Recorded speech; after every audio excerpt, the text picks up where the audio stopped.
हरिओम। यह जीव साक्षात परमात्मा का अंश है, ममैवांशः, और जहाँ जाने के बाद फिर लौट कर नहीं आना पड़ता है वह परमात्मा का धाम है। यद गत्वा न निर्वर्तन्ते धाम परमम मम। जैसे कोई अपने घर जाता है, ऐसे ही परमात्मा का अंश होने से इस जीव को वहीं परम धाम में आना चाहिए। फिर भी यह जीव मरने के बाद है। जैसे कोई मनुष्य सत्संग और समय पूरा होने पर वहाँ से चल देता है। कोई चद्दर आदि रह जाए तो उसको लेने के लिए उसे फिर लौट वहाँ आना पड़ता है। ऐसे ही इस जीव ने घर, जमीन, धन आदि जिन चीज़ों में ममता कर ली है, उस ममता अपनापन के कारण इस जीव को मरने के बाद फिर लौट करके आना पड़ता है। कारण कि जिस शरीर में रहते हुए संसार में ममता आसक्ति की थी वह शरीर तो रहता नहीं, ना चाहते हुए भी के कारण दूसरा शरीर धारण करके यहाँ आना पड़ता है। वह मनुष्य शरीर बन करके आ सकता है या पशु पक्षी का शरीर, उनको लौट करके आना पड़ता है। यह बात निश्चित। भगवान ने कहा है कि ऊंच नीच योनियों में जन्म होने का कारण गुणों का संग ही है। गयो सद योनि जन्मसु, अर्थात जो संसार में ममता आसक्ति कामना करेगा उसको लौट करके संसार में आना पड़ेगा। मामुपेत्तु कौन्ते पुनर्जन्म न विद्यते। ब्रह्मलोक तक जाने वाले सभी को पुनर्जन्म लेना पड़ता है, परंतु हे कौन्ते, समग्र रूप से मेरी प्राप्ति होने पर पुनर्जन्म नहीं होता है। अर्थात मेरे को प्राप्त होने पर फिर संसार में जन्म मरण के चक्कर में नहीं आना पड़ता है। कारण कि मैं कालातीत हूँ, अतः मेरे को प्राप्त होने पर वे कालातीत हो जाते हैं। अर्थात यहाँ मामुपेत का मतलब है कि मेरे दर्शन हो जाएं, मेरे स्वरूप का बोध हो जाए और मेरे में प्रवेश हो जाए, मेरे को प्राप्त होने पुनर्जन्म नहीं होता है। अर्थात जीव लौट करके संसार में क्यों नहीं आता है? क्योंकि जीव मेरा अंश है और मेरा परम धाम ही इसका वास्तविक घर है। ब्रह्मलोक आदि लोक इसका घर नहीं है, इसलिए इसको वहाँ से लौटना पड़ता है। जैसे रेलगाड़ी का जहाँ तक टिकट होता है वहाँ तक ही मनुष्य उसमें बैठ सकता है, उसके बाद उसे उतरना ही पड़ता है। परंतु वह अगर अपने घर में बैठा हो तो उसे उतरना नहीं पड़ता है। ऐसे ही जो देवताओं के लोक में गया वह मानो रेलगाड़ी में बैठा हुआ है, इसलिए उसको एक दिन नीचे उतरना ही पड़ेगा। परंतु जो मेरे को प्राप्त हो गया वह अपने घर में बैठा है, इसलिए उसको कभी उतरना नहीं पड़ेगा। तात्पर्य यह है कि भगवान को प्राप्त किए बिना ऊंचे से ऊंचे लोकों में जाने पर भी कल्याण नहीं होता है। अतः साधक को ऊंचे लोकों के भोगों की किंचित मात्र भी इच्छा नहीं करनी चाहिए। ब्रह्मलोक तक जाकर फिर पीछे लौटकर आने वाले अर्थात जन्म मरण रूप बंधन में पड़ने वाले पुरुष आश्रय संपत्ति वाले होते हैं, क्योंकि आश्रय संपत्ति से ही बंधन होता है। नमद्यासुरी मताम, इसलिए ब्रह्मलोक तक बंधन ही बंधन है। परंतु मेरे शरण होने वाले, मुझे प्राप्त होने वाले पुरुष दैवी संपत्ति वाले होते हैं, उनका फिर जन्म मरण नहीं होता है, क्योंकि दैवी संपत्ति से मोक्ष होता है। दैवी संपत्ति विमोक्षाय। ब्रह्मलोक में जाने वाले पुरुष दो तरह के होते हैं।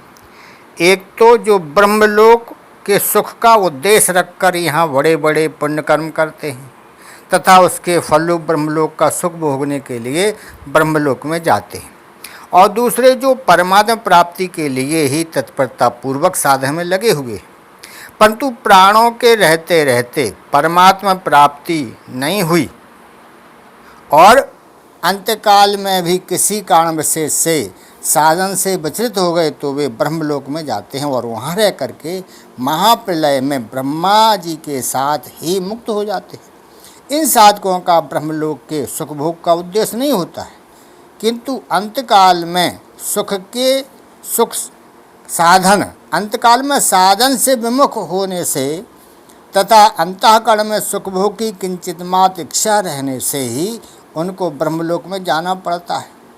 इस प्रकार ब्रह्मलोक का सुख भोग कर ब्रह्मा जी के साथ मुक्त होने को कर्म मुक्ति कहते हैं। परंतु जिन साधकों को यही बोध हो जाता है वे यहाँ ही मुक्त हो जाते हैं, इसको सद्यो मुक्ति कहते हैं। अर्जुन का प्रश्न था कि अंतकाल में आप कैसे जानने में आते हैं। इसका उत्तर भगवान ने अंतकाल लीन गति का सामान्य बताया और सब समय में स्मरण करने की आज्ञा दी। निर्गुण निराकार सगुण निराकार की बातें भी प्रसंग में आई। भगवान श्री कृष्ण ही सर्वोपरि पूर्ण परमात्मा हैं, वे ही समग्र परमात्मा हैं। इनके अंतर्गत ही सगुण निराकार और निर्गुण निराकार आते हैं। अतः इनका प्रेम प्राप्त करना ही मनुष्य का परम पुरुषार्थ है। यहाँ कोई शंका कर सकता है कि ब्रह्मलोक तक सभी लोग भगवान के ही स्वरूप वासुदेवः सर्वम हैं, तो फिर उन लोकों में जाने वालों का संसार में पुनर्जन्म क्यों होता है। इसका समाधान है कि उन लोकों में जाने वाले मनुष्य उन लोगों को भगवान का स्वरूप नहीं समझते, प्रत्युत भोग सामग्री समझते हैं। वे सुख भोग के उद्देश्य से ही ब्रह्मलोक आदि में जाते हैं, इसलिए उनको कर्मफल के रूप में ब्रह्मलोक तक के लोगों की प्राप्ति होती है और उनका पुनर्जन्म मिटता नहीं। पुनर्जन्म सुखासक्ति के कारण ही होता है, इसलिए यहाँ आब्रह्म भुवनालोकः कहने का तात्पर्य है कि सांसारिक सुखों की आखिरी हद तो ब्रह्मलोक है। वहाँ जाने पर भी जीव को लौटना ही पड़ता है। अनंत ब्रह्मांडों का सुख मिलकर भी जीव को सुखी नहीं कर सकता है, उसकी आफत जन्म मन नहीं मिटा सकता। अतः संसार से सुखी आशा करने वाला केवल धोखे में रहता है। ब्रह्मलोक में दो प्रकार के मनुष्य जाते हैं, एक तो सुख भोग के लिए ब्रह्मलोक जाते हैं और फिर लौटकर संसार में आते हैं, और दूसरे कर्म मुक्ति वाले ब्रह्मलोक जाते हैं और ब्रह्मा जी के साथ मुक्त हो जाते हैं। ये कर्म मुक्ति वाले लौटकर संसार में नहीं आते, तो यह उनके उद्देश्य की महिमा है, ब्रह्मलोक की महिमा नहीं है। ब्रह्मलोक तो पुनरावर्ती ही है, क्योंकि वहाँ कोई भी सदा नहीं रह सकता है, ना भोगी सदा रह सकता है, ना योगी। कर्म मुक्ति वाला सदा रहता है। ब्रह्मलोक तक सब कर्मफल है। जब कर्मफल आदि अंत वाला नाशवान होता है तो फिर उसका फल अविनाशी कैसे हो सकता है। मामुपैत में माम पद समग्र परमात्मा का वाचक है, जो परा और अपरा दोनों का मालिक है। उनको प्राप्त होने के बाद फिर दुखालय संसार में जन्म नहीं होता है। हाँ, उनको प्राप्त हुए मनुष्य उनकी इच्छा से कारक महापुरुष के रूप में अथवा भगवान के अवतार के समय संसार में आ सकते हैं, परंतु उनका वह जन्म कर्मों के अधीन नहीं होता है, प्रत्युत भगवान की इच्छा से ही होता है। हरि ओम।